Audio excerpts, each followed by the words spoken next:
प्रदेश के अंदर अराजकता पैदा करके सामान्य लोगों का जीना हराम करते हैं, मेरा दायित्व तो बनता, मैं यहां नौकरी करने नहीं आया हूं, कतई नहीं। मैं यहां पे इस बात के लिए आया हूं कि अगर वो करेगा तो भुगतेगा भी, और इसीलिए मैं यहां पे आया हूं कि हम लोग इससे लड़ेंगे। ये लड़ाई हमारी सामान्य लड़ाई नहीं है, ये प्रतिष्ठा की लड़ाई भी नहीं है। मुझे प्रतिष्ठा प्राप्त करनी होती तो मुझसे से ज्यादा प्रतिष्ठा अपने मठ में मिल जाती है, कोई आवश्यकता नहीं मेरे लिए। नमस्कार, मैं अंजलि मिश्रा, स्वागत है आप सभी का द न्यूज में। उत्तर प्रदेश विधानसभा का मॉनसून सत्र चल रहा है। इस दौरान उत्तर प्रदेश के मुख्यमंत्री योगी आदित्यनाथ जो है संसद के अंदर गरजते बरसते नजर आए। विधानसभा में उन्होंने गरजते हुए ये कहा कि वो यहाँ पर नौकरी करने नहीं आए हैं। अगर उन्हें सम्मान चाहिए होता, अगर उन्हें इज्जत चाहिए होती तो इससे ज्यादा उन्हें मठ में मिल जाती, लेकिन यहाँ पर वो हिसाब करने आए हैं। जो जैसा करेगा उसे वैसा भुगतना पड़ेगा। जी हाँ, बिल्कुल सही सुना आपने। उत्तर प्रदेश विधानसभा का मॉनसून सत्र चल रहा है। इस दौरान अयोध्या गोमती नगर की घटना से लेकर उत्तर प्रदेश के हर मुद्दे पर योगी आदित्यनाथ ने कड़ा रुख दिखाया और विपक्ष की बोलती बंद कर दी।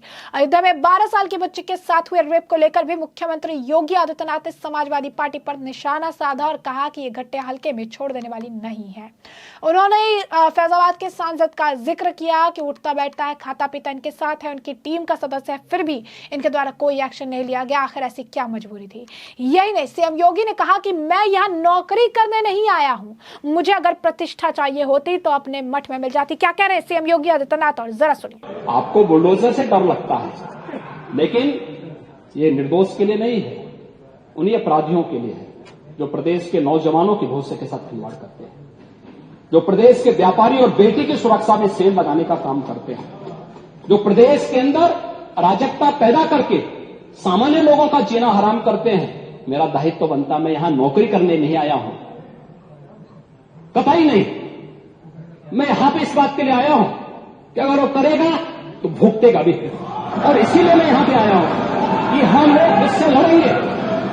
ये लड़ाई हमारी सामान्य लड़ाई नहीं है, ये प्रतिष्ठा की लड़ाई भी नहीं है। मुझे प्रतिष्ठा प्राप्त करनी होती तो मुझसे से ज्यादा प्रतिष्ठा अपने मठ में मिल जाती है, कोई आवश्यकता नहीं मेरे लिए। लेकिन इस प्रकार के गुमराह भरे तथ्यों को लेकर क्या बातें हैं आप लोग बोलते हैं, इस प्रकार के अनावश्यक बातों की तरह आप ध्यान आप इस प्रकार की चर्चाएं करते हैं। लेकिन मैं कहना चाहूंगा, और अंत में मैं केवल एक ही बात कहना चाहूंगा, एक काट की हंडिया बार बार नहीं चढ़ने वाली है, तो उसका समय पूरा हो गया, पूरा हो गया, अब नहीं चलने वाला है। और इसीलिए हम लोग तो इस बात के पक्षधर हैं, और वह ये मैं फिर भी आपसे आप लोगों से कहूंगा, आपसे नहीं, आप तो बड़े बुजुर्ग हैं, वयोवृद्ध हैं, पूरे मैं दोनों पक्षों से कहूंगा कि पांडे जी जैसे लोगों को सम्मान मिलना ही चाहिए, क्योंकि वो पीढ़ी लगभग अपने ढलान की तरफ है। जैसा कि आपने सुना, सीएम योगी आदित्यनाथ ने कहा कि आपको बुलडोजर से डर लगता है, लेकिन यह निर्दोष के लिए नहीं है, यह अपराधियों के लिए है जो प्रदेश के नौजवानों के भविष्य के साथ खिलवाड़ करते हैं, जो प्रदेश के व्यापारी और बेटी की सुरक्षा में सेंध लगाने का काम करते हैं, जो प्रदेश के अंदर अराजकता पैदा करके सामान्य लोगों का जीना हराम करते हैं। मेरा दायित्व बनता है कि मैं यहाँ नौकरी करने नहीं आया हूँ, कतई नहीं। मैं यहाँ इस बात के लिए आया हूं कि अगर वो करेंगे तो भुगतेंगे, और इसीलिए मैं यहाँ पर आया हूं। ये लड़ाई सामान्य लड़ाई नहीं है, ये प्रतिष्ठा की लड़ाई भी नहीं है। मुझे प्रतिष्ठा प्राप्त करनी होती तो अपने मठ में मिल जाती, कोई आवश्यकता नहीं है मुझे। योगी आदित्यनाथ ने कहा कि लखनऊ के जो है, उन्होंने जिक्र किया कि लखनऊ में जो सारी चीजें घटना हुई, गोमती नगर में जो घटना हुई, उसमें भी जवाबदेही हमने तय की है। उन्होंने कहा कि जो अपराधी है उनके खिलाफ भी कड़ा एक्शन लिया गया। उन्होंने कहा कि इन्हें बुलडोजर से डर लगता है, बुलडोजर से आपको डरने की जरूरत नहीं है। बुलडोजर से वो डरे जो अपराधी हैं, बुलडोजर से वो डरे जिन्होंने अपराध किया है, बुलडोजर से आपको डरने की जरूरत नहीं है। यही नहीं, आपको बता दें कि जो है यूपी में जो है उत्तर प्रदेश के मुख्यमंत्री इस दौरान बजट पर भी काफी कुछ बोलते नजर आए। क्या कुछ कह रहे थे वो? मैं पूछना चाहता हूं, मुझे आप लोगों की बातों पर पंचतंत्र की कथा याद आती है। आपने सुनी होगी। 4 ठग थे। एक किसान एक बकरी लेकर के जा रहा था, तो चारों ठगों ने कहा कि इस किसान से बकरी कैसे ली जाए।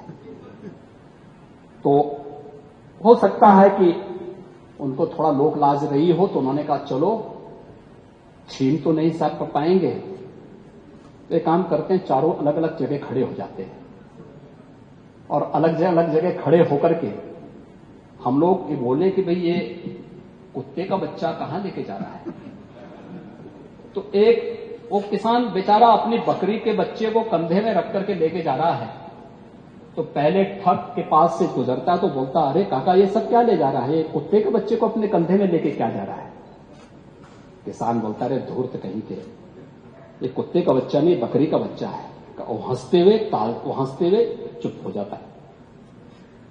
आगे अगले चौराहे पे जाता दूसरा ठग, अरे काका ये तो कुत्ते का बच्चा आप कहां लेके जा रहे हैं। तो बोलता है, उसको भी डांटता, अरे पागल हो गए क्या, अरे कुत्ते का बच्चा नहीं बकरी का बच्चा है। अगले आगे बढ़ता है, फिर तीसरा ठग मिल जाता है, वहां भी फिर यही बात उसको बोलता है। चौथे ठग ने भी कहा तो किसान को विश्वास हो गया, उसको लगा कि भोला भाला किसान, अन्नदाता किसान, मेहनती किसान, उसको विश्वास हो गया यार एक व्यक्ति झूठ बोलेगा, लगता है कि मेरी दृष्टि दोष ही मुझे हो गया है, लगता है ये कुत्ते का बच्चा ही, उसने फेंक दिया उसको। चारों ठगों का काम पूरा हो गया और चुनाव में खटाखट 1 लाख का बॉन्ड, 1 लाख का बॉन्ड कहां गया, कहां गया 1 लाख का बॉन्ड, 1 लाख का बॉन्ड। और मैं इसीलिए कह रहा हूं, शिवपाल जी भाग गए यहां से, लेकिन मैं कह सकता हूं खटाखट नहीं, 27 में सपा चट के लिए तैयारी रखी, 27 में सपा चट। 1 लाख बॉन्ड के लिए हम लोग भी मांगेंगे हिसाब। 1 लाख का बॉन्ड कहां गया। और मैं तो आप सबसे कहूंगा, एक बार जाइए जनता जनार्दन के सामने, पूछिए उनको कि भाई 1 लाख का हिसाब मांगे इन लोगों से, पैसा गया कहां, कौन खा गया, खाने वाले लोग कौन हैं ये 1 लाख का। दूसरा संविधान का गला घोंटने वाले लोग कौन थे। और कहते हैं कि मोदी जी तीसरी बार आएंगे तो संविधान समाप्त कर देंगे। मोदी जी तो 10 वर्षों से हैं। बाबा साहब भीमराव अंबेडकर जी का जितना सम्मान मोदी जी ने किया, पंच तीर्थों का निर्माण किया, बाबा साहब भीमराव अंबेडकर के जन्म स्थल मऊ मध्य प्रदेश में भव्य स्मारक का निर्माण किया। बाबा साहब भीमराव अंबेडकर से जुड़े हुए जहां उन्होंने अपने उच्च शिक्षा अर्जित की थी, इंग्लैंड की उस मकान को खरीद करके अनुसूचित जाति के बच्चों के लिए हायर एजुकेशन के लिए स्कॉलरशिप की व्यवस्था की और उसके लिए इंडिया हाउस के रूप में उसे स्थापित करके इसको बाबा साहब भीमराव अंबेडकर का एक स्मारक इंग्लैंड में भी बनवाया और स्कॉलरशिप की व्यवस्था की। ये मोदी जी के कारण हुआ। बाबा साहब भीमराव अंबेडकर ने अपना सार्वजनिक जीवन दिल्ली के अंदर जिस मकान में रह के किया था, उससे बाबा साहब भीमराव अंबेडकर का स्मारक बनाने का काम मोदी जी ने किया। बाबा साहब भीमराव अंबेडकर ने सामाजिक व्यवस्था के खिलाफ बौद्ध धर्म यानी दीक्षा जहां नागपुर में जिस स्थल पर ली थी, उसे भव्य स्मारक बनाने का काम मोदी जी ने किया। बाबा साहब भीमराव अंबेडकर की चैत्य भूमि मुंबई को भव्य स्मारक के रूप में स्थापित करने का काम मोदी जी ने और भारतीय जनता पार्टी की महाराष्ट्र की सरकार ने किया। मोदी जी को आप यहां पे मोदी जी के बारे में गलत सूचनाएं देते रहे और बाबा साहब भीमराव अंबेडकर को हराने वाली कांग्रेस आज जनता को गुमराह करने में सफल हो गई है। वही पंचतंत्र की कथा मुझे याद आ गई। आरक्षण समाप्त कर देंगे। आरक्षण, मैंने तो आपके सामने एक झलक प्रस्तुत की। आपके समय ओबीसी के जितने छात्रों की, समाजवादी पार्टी के समय जितने भी नियुक्तियां हुई हैं, 27% भी उसमें आरक्षण नहीं मिला है। 27% भी किसी भी नौकरी को आप उठा करके देख लीजिए, मैं दावे के साथ कहता हूं 27% भी ओबीसी के छात्रों को नौकरी नहीं मिली, पिक एंड चूज होता था। क्या ये सच नहीं? आज जिस तहसीलों की आप बात कर रहे हैं, यहां पर भतीजा और चाचा की एंड कंपनी वसूली के निकली थी और लेखपालों की तैनाती उस आधार पर हुई थी। आज तो नहीं है। आज तो हमने 5,500 लेखपालों की तैनाती दी है। एक भी जगह कोई उंगली नहीं उठा सकता, कोई नहीं उठा सकता। जब ये नौजवान जाएंगे, एक ट्रांसपेरेंसी आएगी। आप अंदर बोल देना, पढ़िए आप, इसके बाद बोले। हाँ, अब बोलेगा, मैं आपकी बात को सुनूंगा। लेकिन मैं केवल बोलना चाहता हूं कि आप लोग ये पंचतंत्र की कथा को क्यों दोहराने का काम कर रहे हैं? कभी फिर से पूरी नहीं होने वाली है। याद रखना, हमारी सरकार में मैंने लोक सेवा आयोग के आंकड़े आपको दिए हैं और मैं फिर दावा ठोक करके बोलता हूं, 27% नहीं, हमारी सरकार में जो तैनाती हुई, नियुक्तियां हुई हैं, किसी भी पद पर हुई हैं, SC, ST, OBC कि अगर आप नियुक्तियों की बात करते हैं, मैं कहता हूं ये 50% नहीं, ये 60% से अधिक नियुक्तियां प्रदेश के अंदर हुई हैं। ये 60% से अधिक नियुक्तियां हर एक स्तर पर हमने की है और ये सुनिश्चित किया है एक प्रदेश के किसी नौजवान के साथ धोखा नहीं होना चाहिए। धोखा कोई करेगा, उसकी नौकरी को उसी दिन हम लोग लेने का काम करते हैं और जेल के अंदर पूरी निर्ममता के साथ उसको ठूंसने में भी कोई कोताही नहीं बरतते। आपको बुलडोजर से डर लगता है, लेकिन ये निर्दोष के लिए नहीं है, उन्हीं अपराधियों के लिए है जो प्रदेश के नौजवानों के भविष्य के साथ खिलवाड़ करते हैं, जो प्रदेश के व्यापारी और बेटी की सुरक्षा में सेल लगाने का काम करते हैं, जो प्रदेश के अंदर अराजकता पैदा करके सामान्य लोगों का जीना हराम करते हैं। मेरा दायित्व बनता, मैं यहां नौकरी करने नहीं आया हूं, कतई नहीं। मैं यहां पे इस बात के लिए आया हूं कि अगर वो करेगा तो भुगतेगा भी, और इसीलिए मैं यहां पे आया हूं कि हम लोग इससे लड़ेंगे। ये लड़ाई हमारी सामान्य लड़ाई नहीं है, ये प्रतिष्ठा की लड़ाई भी नहीं है। मुझे प्रतिष्ठा प्राप्त करनी होती तो मुझसे से ज्यादा प्रतिष्ठा अपने मठ में मिल जाती है, कोई आवश्यकता नहीं मेरे लिए। लेकिन इस प्रकार के गुमराह भरे तथ्यों को लेकर क्या बातें हैं आप लोग बोलते हैं, इस प्रकार के अनावश्यक बातों की तरह आप ध्यान आप इस प्रकार की चर्चाएं करते हैं। लेकिन मैं कहना चाहूंगा, और अंत में मैं केवल एक ही बात कहना चाहूंगा, एक काठ की हंडिया बार बार नहीं चढ़ने वाली है, तो उसका समय पूरा हो गया, पूरा हो गया, अब नहीं चलने वाला है।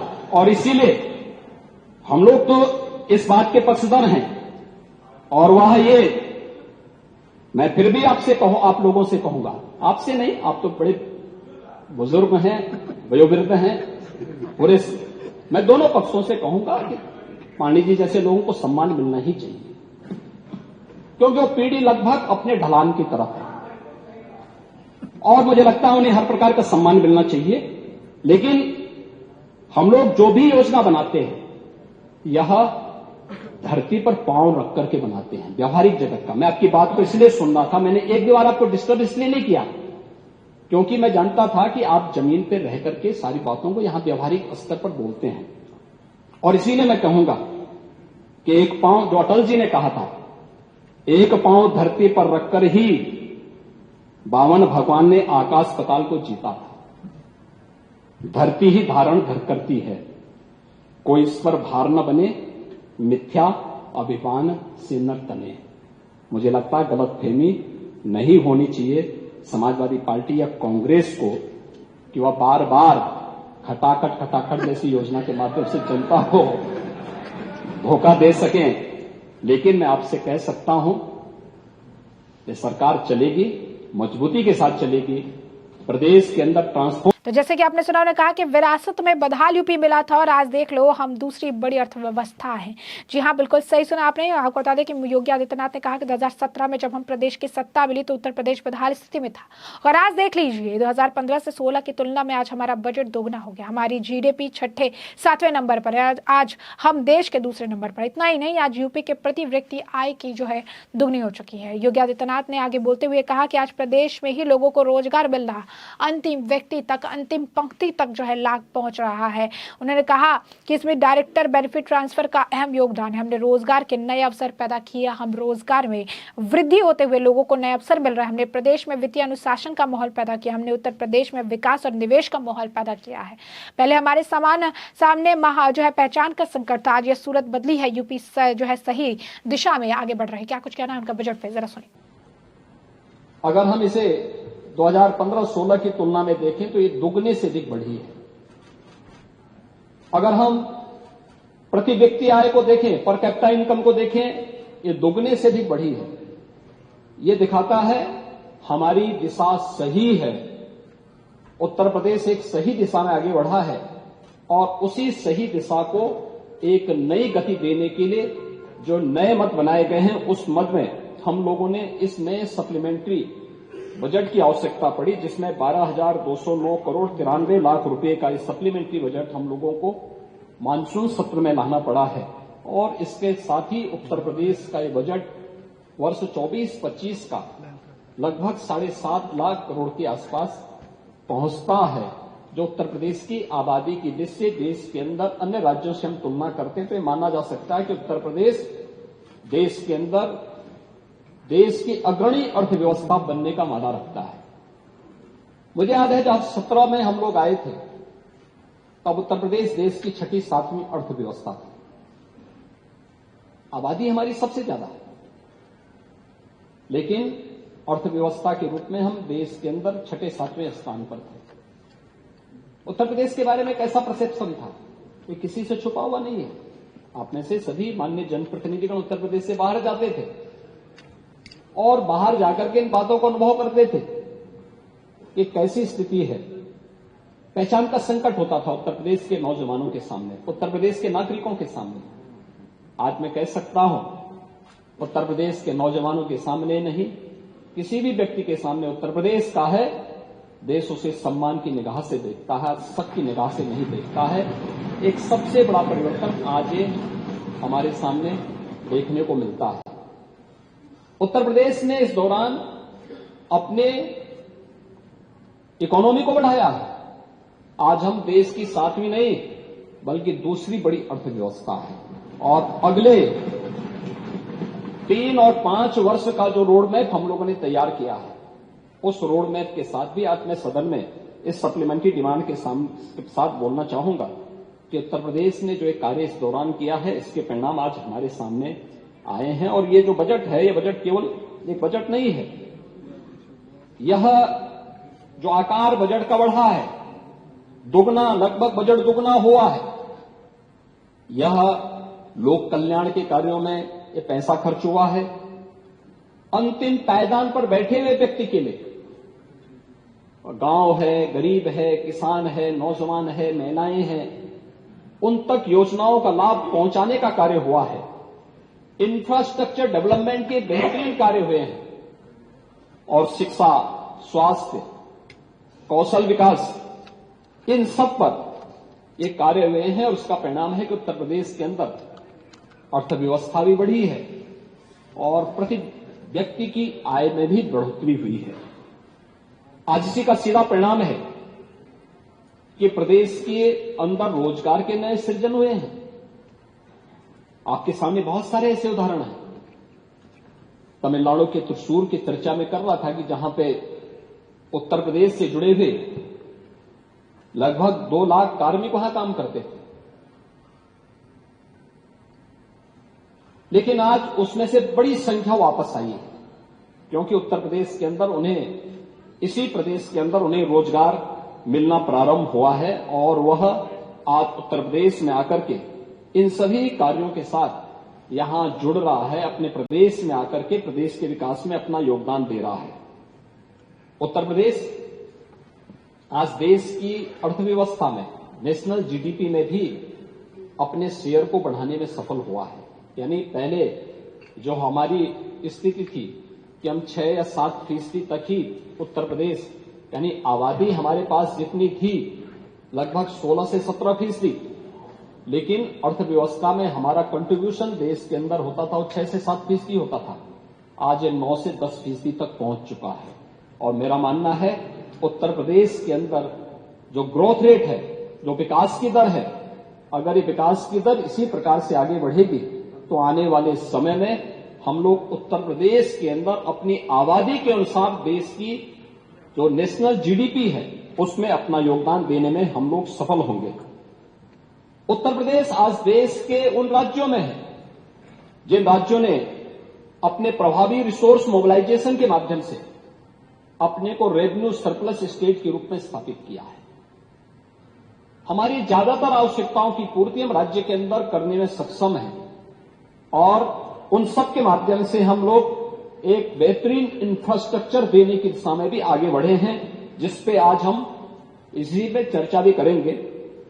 इसके लिए हम लोगों को टैक्स चोरी के लिए प्रभावी उपाय करने पड़े, रेवेन्यू लीकेजेज के जो कहीं से ऐसी स्थिति थी उसके लिए प्रावधान करने पड़े और आज उसके परिणाम हम सब के सामने हैं, जो हम सब यहां पे देख रहे हैं। हम लोगों ने इसके लिए डायरेक्ट बेनिफिट जो ट्रांसफर है, इसके माध्यम से जो उस ट्रांजैक्शन को हम लोगों ने लाभार्थियों तक सीधा पैसा पहुंचाने का कार्य किया है।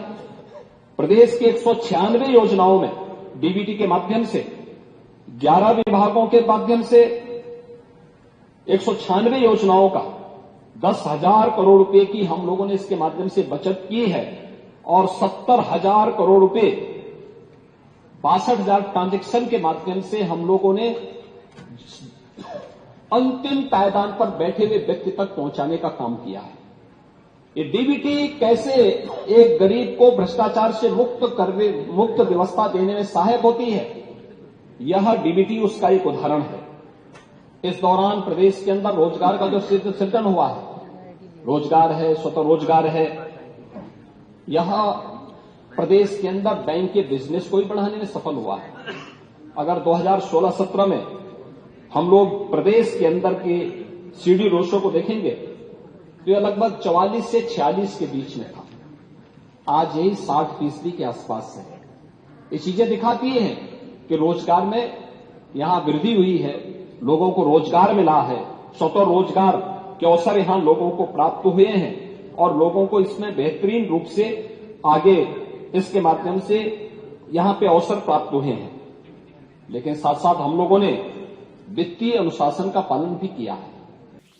तो जैसा कि आपने सुना, उन्होंने काफ़ी कुछ जो है कहा है। उन्होंने कहा है कि आज यूपी जो है सरप्लस स्टेट है। तो उन्होंने साफ तौर पर कहा है कि प्रधानमंत्री नरेंद्र मोदी के नेतृत्व में देश की तीसरी बड़ी अर्थव्यवस्था बनाने का जो लक्ष्य है वो लेकर बढ़े थे और ऐसे में सबसे बड़े आबादी वाले प्रदेश होने के नाते हमारे योगदान भी है। हमने भी 1 ट्रिलियन अर्थव्यवस्था बनाने का लक्ष्य निर्धारित किया था। दुनिया आज भारत को नए नजरिए से देख रही है। प्रधानमंत्री नरेंद्र मोदी के नेतृत्व में नए भारत का दर्शन हो रहा। आज यूपी सरप्लस स्टेट है। हमने कई एक्सप्रेसवे बनाए हैं और बने भी है। आज प्रदेश में एक्सप्रेसवे और हाईवे का जाल बिछ रहा है और अब गंगा एक्सप्रेसवे भी जल्द पूरा होने वाला है। हमारी सरकार ने आदेश दिया है प्रयागराज महाकुंभ 2025 से पहले गंगा एक्सप्रेसवे तैयार हो जाएगा।